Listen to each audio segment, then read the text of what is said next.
Për një javë, fëmijët gjirokastrit u bën pjesë e Summer School, e cila u zhvillua në Universitetin e Qrem Qabej. Gjatë këtij organizimi, ata diskutuan për stigmatizimin, kulturat e ndryshme, mënyrën si reagojnë ndaj sjelljeve që nuk i njohin mirë, si dhe për kufirin mes asaj që është e pranueshme dhe papranueshme, traditë apo thjesht sjellje zakonshme në një shoqëri. Ata ndanë mendime, të pyetje dhe mënyrën se si i shohin dallimet mes njerëzve, zakoneve dhe kulturave. Ky aktivitet u dha mundësinë të perfeksiononin edhe gjuhën angleze njëkohësisht. Ishte shumë bukur, unë kënaqja shumë për veten time.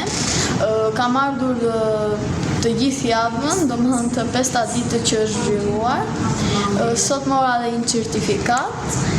Unë kënaqja shumë, bëra edhe shumë aktivitete të ndryshme, mësova shumë gjëra që është shumë bukur. Këtë në aktivitetin e organizuar në këtë universitet u kënaqja shumë. Ishte diçka e organizuar shumë mirë dhe të gjithë personat që ishin këtu mësuan disa gjëra të reja dhe të bukura.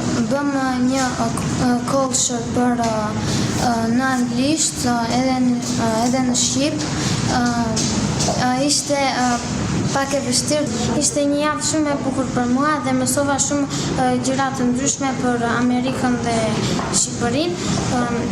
Mësuam shumë gjëra për zakonet dhe për gjëra të ndryshme. Bashkëbizetimi ishte në gjuhën angleze dhe unë mësova disa fjalë të reja. Summer School u zhvillua me 2 mësues amerikan, në një javë të konceptuar si përvojë edukative krijuese dhe ndërkulturore për fëmijët pjesëmarrës. Jam mësuese e gjuhës angleze nga Michigani i Shteteve të Bashkuara. Erdha në Gjirokastër në Shqipëri për një program 6 javor, si me shkollën Koto Hoxhi ashtu edhe me universitetin këtu në Gjirokastër. Të javë nxënësit kanë zhvilluar një shkollë verore 1 javore duke folur për kulturën shqiptare dhe ata amerikane. Ne i krahasuam kulturat dhe folëm për icebergun kulturor, ku një pjesë e kulturës mund të shihet mbi iceberg, ndërsa pjesa tjetër është e vështirë të dallohet pasi ndodhet nën iceberg. Në fund të javës sonë nxënësit realizuan skeqe komikisht për të treguar ato që kishin mësuar.